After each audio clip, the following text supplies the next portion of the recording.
So in a previous video, I spoke about embracing rest. And that was brought about by the understanding that when it comes to the workplace, sometimes we overextend ourselves and we do that at our own detriment. And the cost of that sometimes is experiencing burnout. And I realized that on YouTube, I'm seeing a lot more videos on people saying that I quit my job because of burnout, or I left this place because I was just starting to lose myself. So, for one reason or the other, we overextend ourselves in the workplace, and there is a cost to that. There is always a cost to everything that we do. And sometimes it is burnout. And I wanted to specifically address that in today's video. And I titled today's video, Overextending Yourself in the Workplace. Boundaries that we need to learn. So learning boundaries.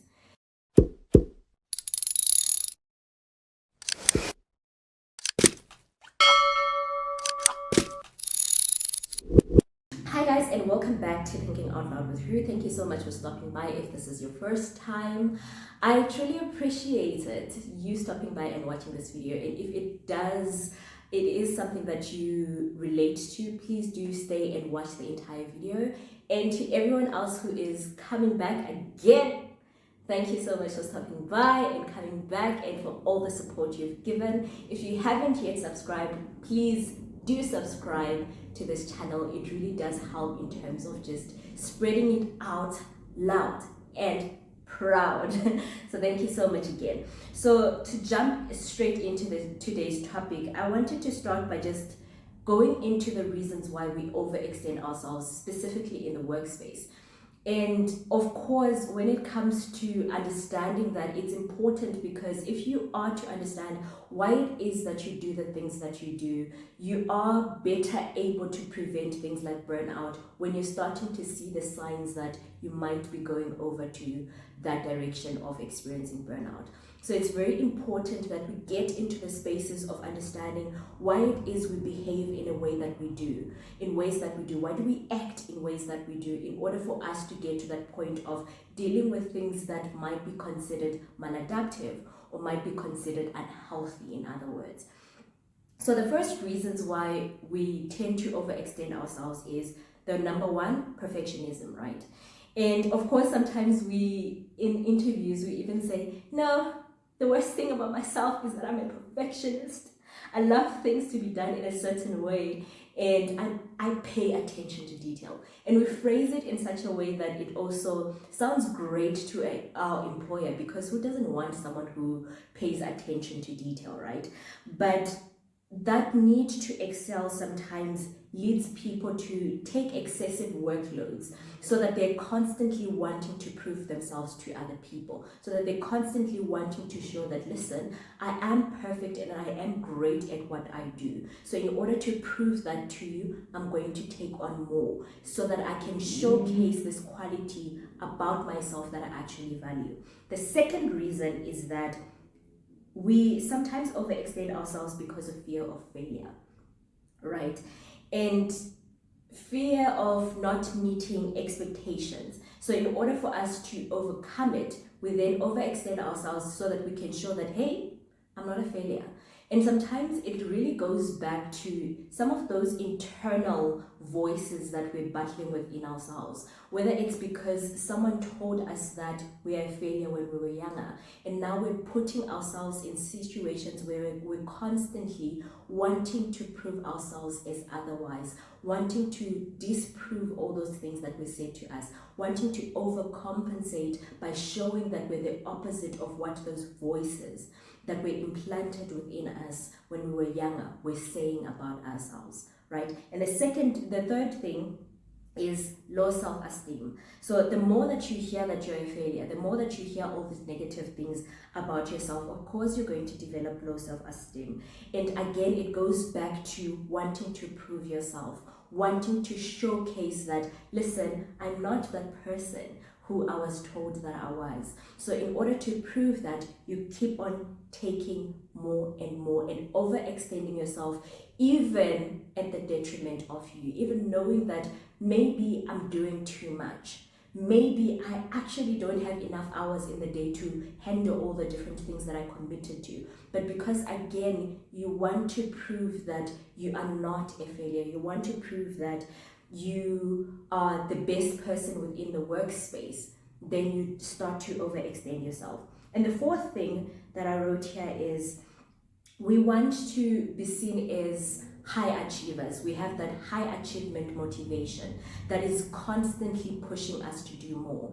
And I see that a lot with people who are starting their careers. When we're starting our careers, we want to showcase that, listen, I'm a valuable asset. I'm really great. And what shows that you're really great than doing a lot, right? So you sign up for any project that is being needed of you to sign up for. Anyone who needs a little bit of help, you put your hand up for that.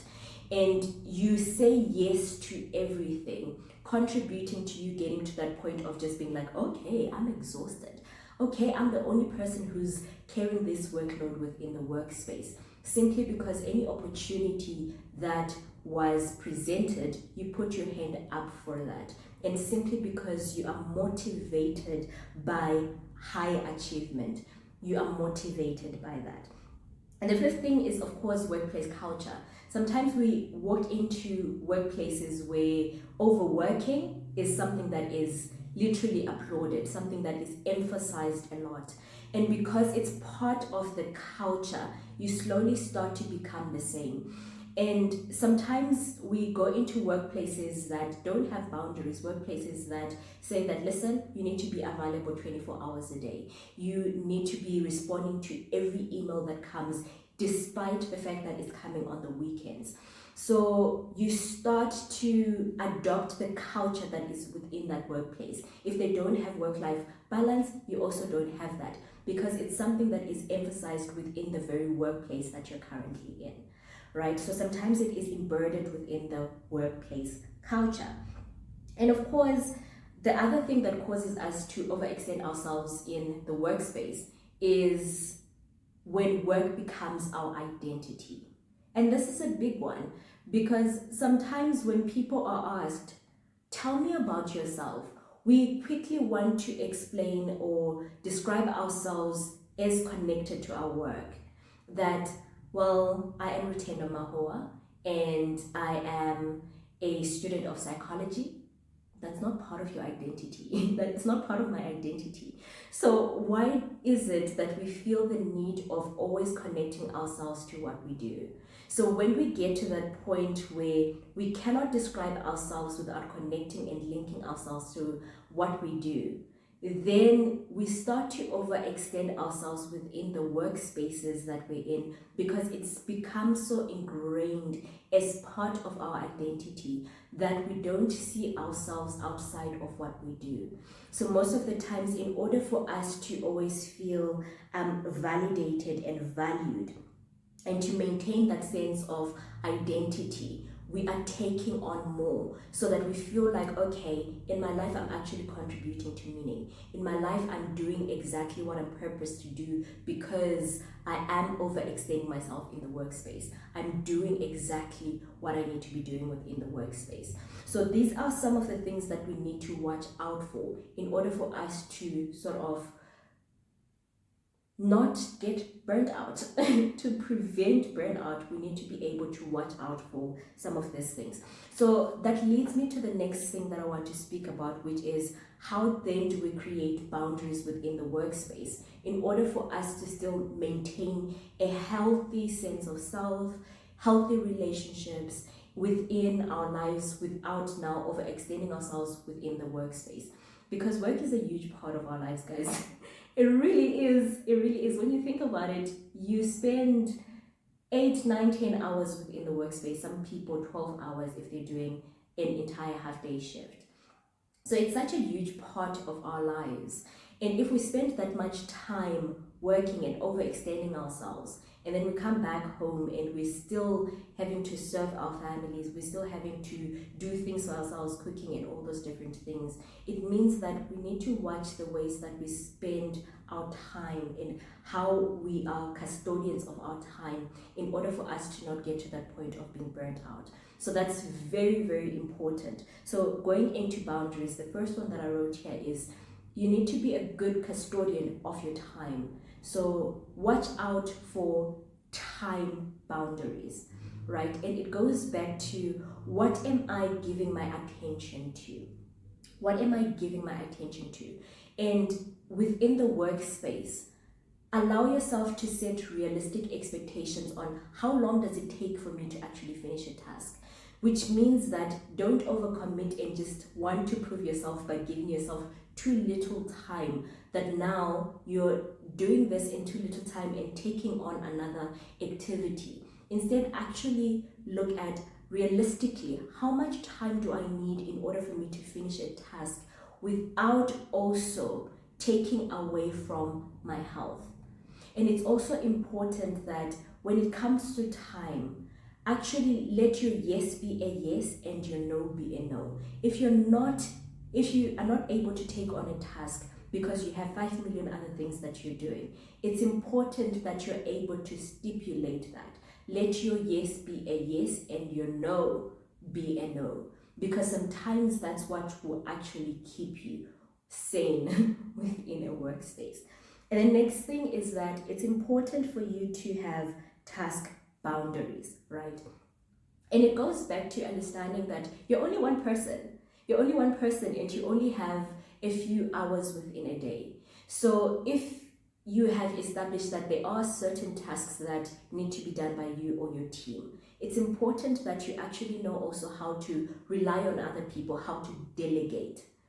And this really is difficult because I think the older that you grow, the more you want to be independent, the more that you want to do things by yourself and not rely on other people. It is a vice that I definitely am guilty of. I don't always know how to delegate well.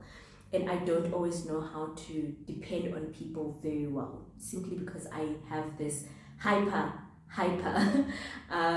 independent mindset, right? But it's important for you to be able to use the resources around you in order for you to not feel like you're overextending yourself, because you cannot spread yourself too thin. You cannot give a piece of yourself to everyone. Sometimes it is good to actually delegate and prioritize things that only you can do, prioritize things that only your skill set is able to cover. And then the third thing, of course, is communication. It's very important that if you're in a space that you're not able to take on certain things, communicate it, and actually lay it out on people to say that, okay, so I have to do 1, 2, 3 because these are due then and then, right? Stipulate when certain things are due. Stipulate what is more high priority. Stipulate when you're able to actually produce something. Because you're not saying that I can't produce it, you're saying that I have things that are high on the priority list. And I'm sharing with you so that you also know what my timeline looks like and where you lie on that timeline. Not saying that you're not important, but saying that there are things that are of high importance right now that are more urgent than maybe some of the requests that you might have to deal with. So it's very important that you also have a good way of communicating so that you can stand for yourself. And the final thing that I have here is, of course, something that is said by a lot of people out there within mental health, and it is work-life balance. So one more time for the people in the back, work-life balance. And of course, with this one, it's such a big one, because if you're going to get to a place of maintaining your mental health within the workspace and as a working adult, it's very important that, again, with that word, let your yes be a yes and your no be a no. So it's important that you go back to communicating that I might not be able to respond on the weekend to an email on the weekend. I will be able to get to it on Monday. And again, like I said, let your yes be a yes and your no be a no. If you say that that's a boundary for you, actually act within those boundaries. Because if people learn that they can push your boundaries, they will always have an expectation that even though Rutendo said this, I can still get away with sending her an email over the weekend and her responding, simply because I know that she has done it before. So it's important that you are able to stick to the boundaries that you have stipulated. that you are able to communicate that, listen, I am not able to respond to emails after 5, and stick to that. And with that said, it's also important that you also have some sort of technological boundary to say that, okay, so if you can, separate work emails from your personal emails by not using your personal email at all at work and not using your work email at home, so that at least that clear boundary is already drawn. It's very, very important that for the sake of you maintaining a sense of work-life balance, living work at work and living home life at home, that you're able to maintain that. And it's also important that within this work-life balance, that we also emphasize that sometimes it's not everything that you need to be discussing with people in the workspace. So sometimes part of maintaining work-life balance is knowing what not to bring to the workspace in terms of your home life. Because sometimes when people get over familiar with your home life, sometimes that's how people cross boundaries. And sometimes that's how people don't know how to, where the line is drawn when it comes to some of the boundaries that you've set. So it's very, very important that as someone who's trying to take care of the bills, as someone who's trying to take care of your children, as someone who's trying to secure your future, that you first start with securing your mind. And like I mentioned before, it starts with recognizing where you overextend yourself and the whys. Sometimes, yes, it is because of how we are raised. Sometimes it is because of the comments that we received when we were younger. But it's very important that even though those things happened and you can't change them, that you try to understand them. Always look at everything from a lens of curiosity and from a lens of wanting to get the healthiest version of yourself, despite of some of the negative things that you might have experienced within your childhood. So it's very important that you take care of you. You take care of you, because the you that is you is only going to excel if you are in a healthy space. So thank you so much for tuning in today's episode, and tune in again next week. And please do leave any comments within the comment section on how you are planning on maybe overextending yourself less. What boundaries are you going to be implementing, or what boundaries have you already implemented that might be different from the ones suggested in this video? Thank you so much for watching, and see you again next week. This is Thinking Out Loud with Ru.